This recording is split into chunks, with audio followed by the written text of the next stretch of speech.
à tous, merci pour la confiance. C'est moi, votre frère Tosha Mutombo. Merci à tous ceux qui se sont abonnés sur notre chaîne, à tous ceux qui continuent de liker, commenter, qui partagent nos vidéos, qui nous envoient des super likes. Bonne année 2025, qui font des souscriptions. C'est vraiment comme ça que vous pouvez nous soutenir. C'est vraiment comme ça que nous pouvons faire en sorte que cette chaîne aille de l'avant. Aujourd'hui, on va parler de quoi? Bonne nouvelle pour Kinshasa. Kinshasa aura enfin l'aéroport digne de son nom. L'aéroport de Njili sera réhabilité. On va construire d'autres terminales, on va construire d'autres pistes d'atterrissage. C'est vraiment un grand projet, un méga projet pour l'aéroport de Njili.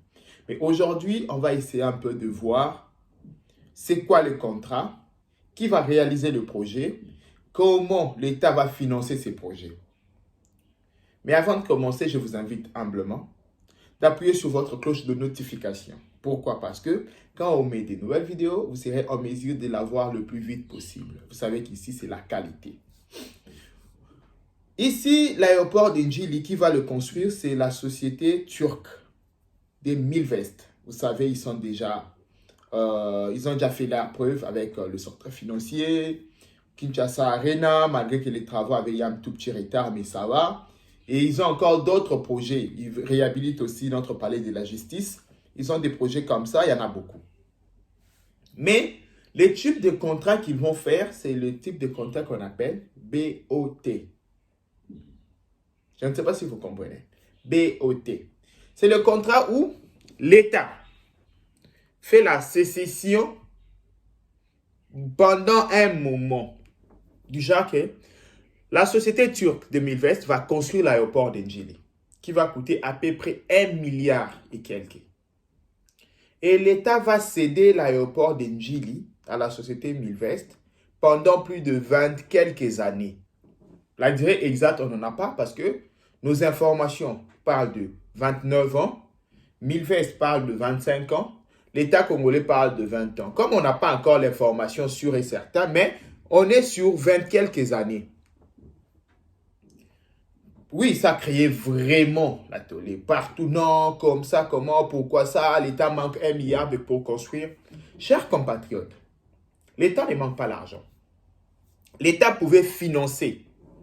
Mais, si vous remarquez, partout dans le monde, la plupart des pays dans le monde, les aéroports, le port, ce sont des sociétés privées qui les gèrent. Pourquoi? Parce que, vous savez, il y a l'innovation. Notre aéroport de Njili, pendant 60 ans, RVA l'a géré seul. Vous avez vu le résultat. Quelles sont les rénovations que l'aéroport de Njili a connues en matière de technologie? Parce que RVA l'a géré seul et lui seul. Vous avez vu ce qu'on appelle désordre organisé. C'est le seul aéroport au monde où vous sortez de l'aéroport, vous trouvez 50 ou 100 jeunes garçons prêtré.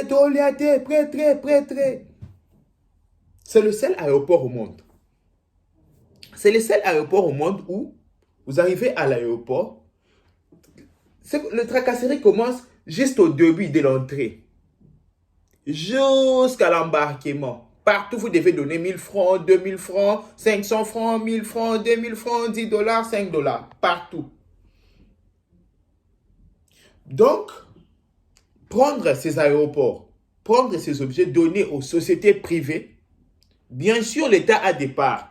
Bien sûr, ça sera aux normes. Mais la gestion privée, ils feront parce qu'ils savent qu'ils doivent récupérer leur investissement. Donc, ils doivent fournir des services de qualité.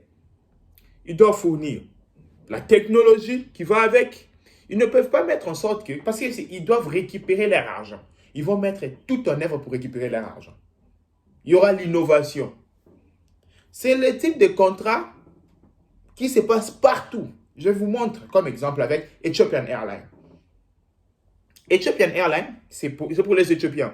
Mais les Américains ont mis leur capital. Pendant une durée, ils vont récupérer. Vous comprenez? Je vous assure, ça aurait été au Congo, Ethiopian aurait été au Congo, la population allait crier comme vous criez en ces moments.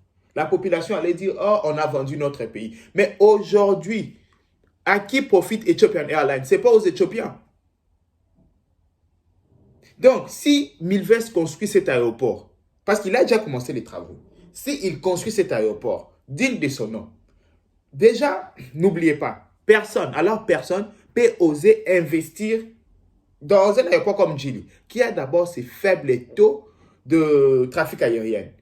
L'aéroport de Djili aujourd'hui, en Afrique, je pense, c'est parmi les aéroports le moins fréquentés, avec moins de 10 vols par jour. Moins de 10 vols par jour, enlevant des jours de pointe comme le week-end. Le lundi, à l'aéroport de Djili, on n'a que 10 à 9 vols, international comme national. Tandis que dans d'autres pays, par jour, ils en ont 200, 100. Je ne sais pas si vous comprenez. Donc, quand les gens mettent leur argent dans ce genre de choses, ils doivent prendre le temps pour les récupérer. Il faut que l'aéroport devienne fiable pour plus de fréquentation. Deuxièmement, il faut associer des compagnies aériennes dignes de son nom. Vous voyez, il y a tout ça. C'est ça qui va faire en sorte que quand il y aura les trafics aériens et tout, l'État sera gagnant. Dans ce genre de contrat, c'est l'État qui gagne. Il ne dépense rien, il reste avec les ouvrages de qualité et d'autres investisseurs viennent chez lui. Moi, j'avais dit ceci. Si nous avions pu réaliser ce genre de projet il y a cela 20 ans, vous savez combien d'ouvrages on aurait dans notre pays? On fait la sécession des entreprises, tout, durée de 20 ans, 25 ans, 20 ans. Vous savez combien d'ouvrages on aurait eu? Mais c'est parce que la tête congolaise, c'est comme si, je ne sais pas, tout le monde veut faire en sorte qu'il sait. Tout le monde veut donner des explications. Je vous dis, ce que je vous dis est clair.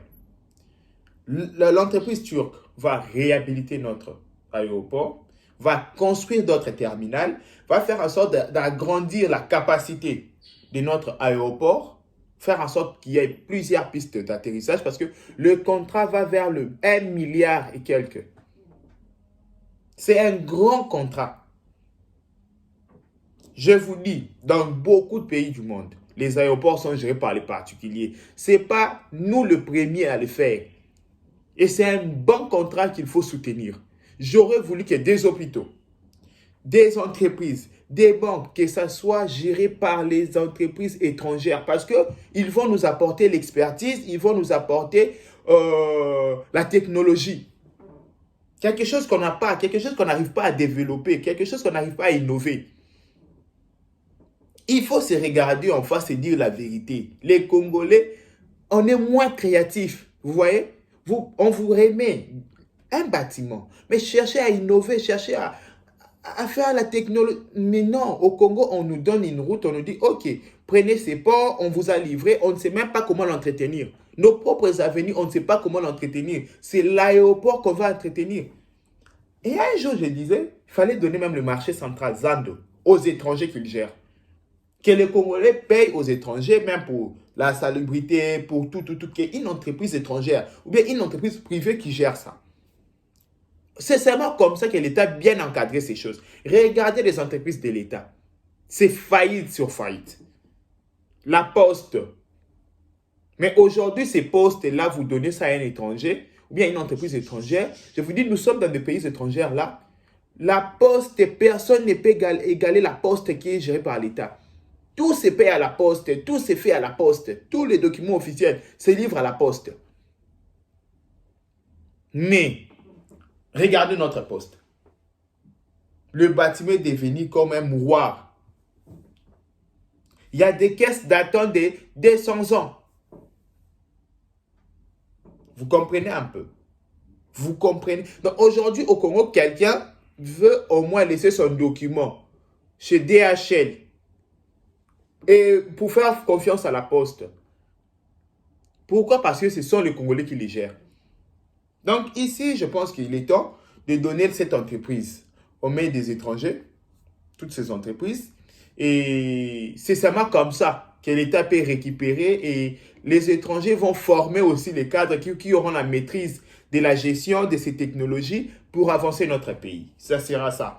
En tout cas, merci beaucoup. C'était des petits éclaircissements pour l'aéroport de Djili. Les travaux ont déjà débuté. Je pense que la durée, c'est 3 ans. Dans 3 ans, ils vont tout faire. Ça sera magnifique. Vous avez vu notre maquette. C'est vraiment très bien. Je pense que la RDC aura aussi son aéroport digne de son nom, digne de sa grandeur. Merci beaucoup. Continuez de vous abonner. Ça sera une bonne chose. Merci. Ciao.